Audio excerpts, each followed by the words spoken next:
Selamat petang, salam sejahtera. Terima kasih karena bersama dengan saya di Nazilin Unity Channel. Ini keputusan terkini daripada peti undi ataupun PRN yang berlaku di Kedah. Tapi sebelum itu ada satu insiden yang amat luar biasa yang saya pikir tak waras untuk dilakukan.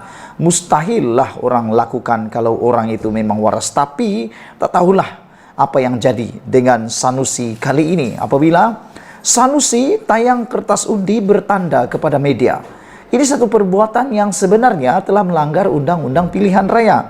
Jadi kenapa Sanusi lakukannya? Kita pun tak tahu. Tepat 4.20 petang tadi di Kedah, Kuong Woh Yit Poh melaporkan calon Jeneri Muhammad Sanusi Maknor menayangkan kertas undi yang bertanda kepada pihak media sebelum memasukkannya ke dalam peti undi. Menteri Besar sementara itu mengundi di SK Bandar Baru Beris Jaya. Laporan itu yang turut menyiarkan gambar Sanusi dengan kertas undi yang dikaburkan menyatakan perkara itu bercanggah dengan Seksyen 5 Akta Kesalahan Pilihan Raya 1954. Undang-undang menetapkan antara lain bahwa tiada sesiapa boleh berkongsi maklumat yang diperolehi di pusat mengundi kepada pengundi lain. Kesalahan itu boleh dihukum penjara sehingga setahun, denda sehingga Rm3.000 atau kedua-duanya sekali. Kejadian serupa berlaku pada pilihan raya kecil Kuala Besut pada tahun 2013 yang menyebabkan calon BN Tengku Zaihan Ceku Abdul Rahman ditegur pengerusi Suruhanjaya Pilihan Raya SPR ketika itu Abdul Aziz Muhammad Yusuf yang berkata tindakan itu tidak wajar kerana melanggar kerahasiaan undi. Jadi saudara-saudara sekalian, dengan adanya Seksyen 5 Akta Kesalahan Pilihan Raya 1954 ini, persoalan besar mula timbul sekarang ini, yaitu adakah Sanusi akan secara otomatiknya tidak layak lagi bertanding atau dilucutkan pertandingan kerana dengan sengaja menayangkan kertas undi yang bertanda kepada pihak media sebelum memasukkannya ke dalam peti undi. Menteri Besar itu turut mengundi di SK Bandar Baru. Yang menjadi persoalan kepada netizen sekarang ini ialah apa niat Sanusi menayangkan kertas undi beliau kepada media? Adakah itu untuk menakut-nakutkan orang? Ataupun adakah itu adalah untuk menarik sokongan? Adakah itu adalah satu kempen secara tidak ketara atau secara halus? Kerana yang kita ketahui bermula pada pukul 12.30 malam semalam kempen telah pun ditutup. Jadi kalau tujuan Sanusi menayangkan kertas undi itu ialah untuk meraih undi, itu juga adalah satu kesalahan yang besar yang boleh menyebabkan beliau dipenjarakan ataupun secara otomatiknya dilucutkan daripada bertanding. Jadi adakah itu akan berlaku? Dan selain daripada itu, hukuman yang bakal diterima oleh Sanusi atas perbuatan beliau menayangkan kertas undi tersebut ialah kesalahan itu boleh dihukum penjara sehingga setahun, denda sehingga 3.000 tahun dan 3.000 tahun pula, 3.000 ringgit dan kedua-duanya sekali. Pasti ada orang yang ketawa kalau 3.000 tahun di penjara itu memang nayahlah, sudah habis selesai nyawa di penjara kan. Walau bagaimanapun saudara-saudara sekalian, kejadian seperti ini sudah pernah berlaku dalam pilihan raya kecil di Kuala Besut pada tahun 2013 yang menyebabkan calon BN Tengku Zaihan Ceku Abdul Rahman ditegur pengerusi Suruhanjaya Pilihan Raya. Ketika itu Abdul Aziz Muhammad Yusuf yang berkata tindakan itu tidak wajar kerana melanggar kerahasiaan undi. Sekian dulu untuk kali ini. Jangan lupa tinggalkan komen Anda, tekan butang subscribe. Kita jumpa lagi. Bye-bye. Selamat petang, salam sejahtera. Terima kasih karena bersama dengan saya di Nazilin Unity Channel. Saudara-saudara sekalian, ini yang mengejutkan kita semua. Keputusan terkini PRN di 6 buah negeri. Yang terkini ialah apabila Ramai netizen menjangkakan bahawa Sanusi akan tumbang malam ini dan beliau tidak akan dapat berbuat apa-apa. Selain daripada itu, ada juga netizen kata buat apa lagi Sanusi nak bertanding kalau nanti dia akan kalah. Katakanlah dia kalah dalam pendakwaan akta hasutan dan dia didenda dengan perkara yang boleh melucutkan beliau sebagai ahli Dewan Undangan Negeri. Mereka kata hanya buang masa Sanusi menjadi adun. Namun demikian, yang mengejutkan kita ialah apabila Sanusi berangan-angan dalam gerak hatinya. Sanusi mengatakan dalam berita harian online, Sanusi kata gerak hatinya yakin menang malam ini. Gerak hati itu belum tentu, saudara-saudara sekalian. Yang menentukan kemenangan itu bukan gerak hati. Yang menentukan kemenangan itu ialah undi dan pangkah daripada para pengundi sekalian. Dan menurut daripada pemerhatian penganalisis politik, mereka kata pengundi pada kali ini adalah pengundi yang paling sukar sekali diramalkan kerana terlalu banyak sentimen sekali yang bermain di persekitaran mereka. Berbanding PRU 15, menurut penganalisis politik, sentimen pengundi jauh sekali berbeza. Selain daripada itu, mereka juga mengatakan bahawa Perikatan Nasional terlalu banyak terpalit dengan pelbagai isu yang boleh menyebabkan para pengundi meninggalkan Perikatan Nasional. Antaranya ialah pergolakan dalaman bersatu, pergolakan antara bersatu dan PAS, pergolakan antara PAS dan juga gerakan, dan macam-macam lagi kata mereka. Selain daripada itu, kes-kes pendakwaan yang melibatkan seperti Sanusi, Muhyiddin, Wan Saiful dan beberapa orang yang lain lagi juga boleh menyebabkan undi kepada Perikatan Nasional akan berubah. Ada juga yang menulis bahawa tindakan Sanusi terlalu lantang bercakap tentang sesuatu perkara, termasuk Raja-Raja Melayu juga telah menyebabkan sentimen mengundi terhadap Perikatan Nasional mula merudum.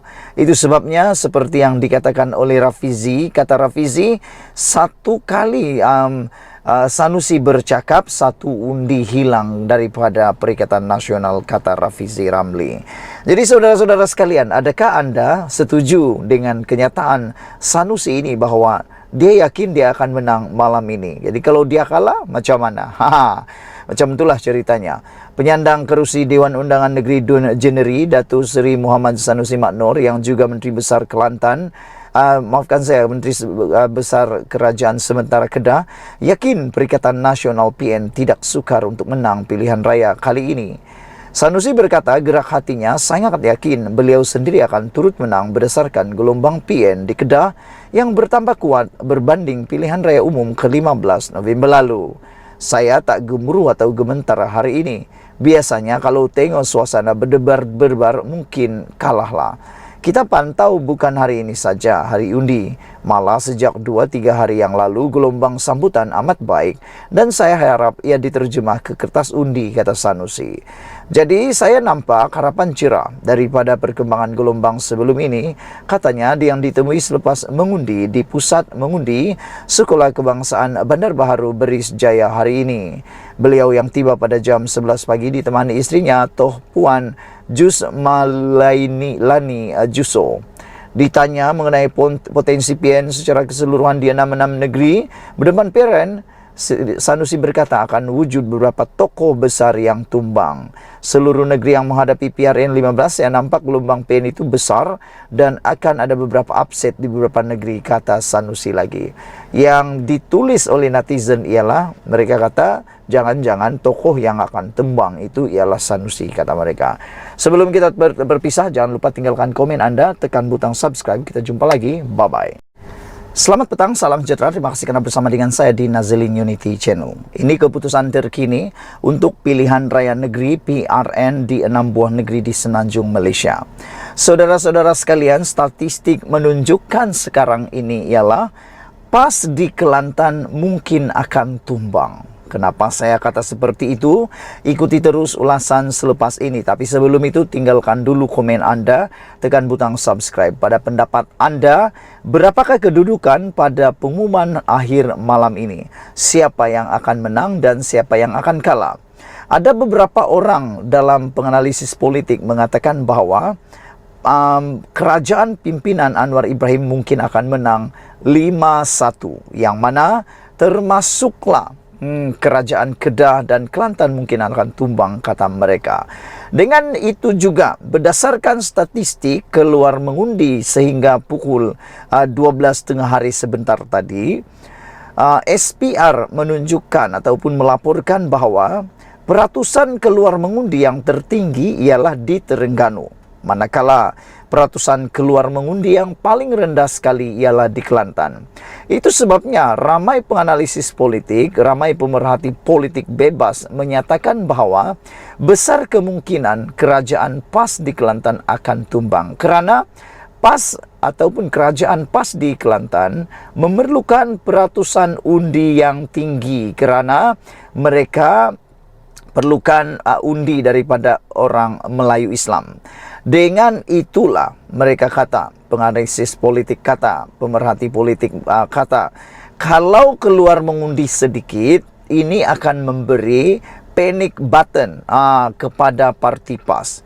Parti PAS menang sebelum ini kerana peratusan keluar mengundi yang tinggi. Tak pas dapat dipastikan siapakah peratusan yang tidak keluar mengundi itu. Ya, mengapa Kelantan keluar mengundi amat rendah.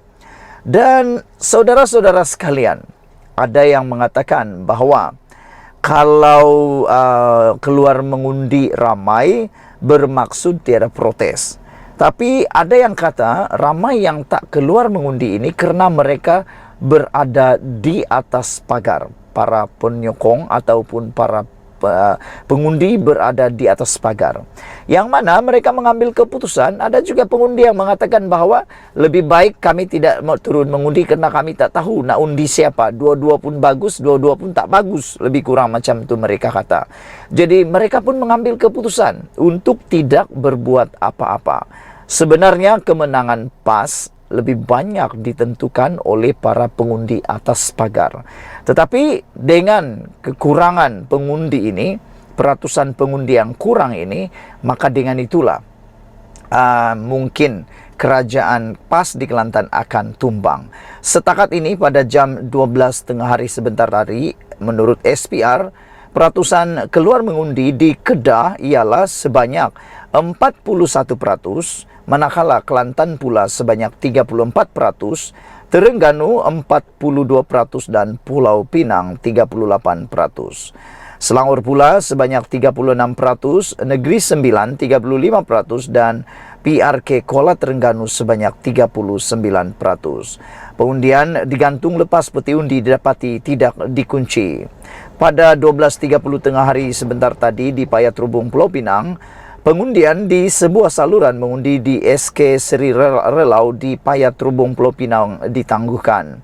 Ini selepas calon Perikatan Nasional bagi Kerusi DUN itu, Oi Gion, mendapati peti undi yang berkenan tidak ditutup. Menurut Sinchu Daily, Oi menemui kotak yang tidak bermeterai itu dengan 177 kertas undi sudah dibuang dan meminta Pegawai Suruhanjaya Pilihan Raya menangguhkan pengundian bagi aliran itu yang sepatutnya mempunyai 719 pengundi. Pegawai SPR sedang menyiasat perkara itu dan pada masa laporan ditulis masih belum diketahui jika 177 undi yang telah dibuang akan menjadi tidak sah ataupun akan menjadi undi rosak. Sekian dulu untuk kali ini. Jangan lupa tinggalkan komen Anda, tekan butang subscribe. Kita jumpa lagi. Bye-bye.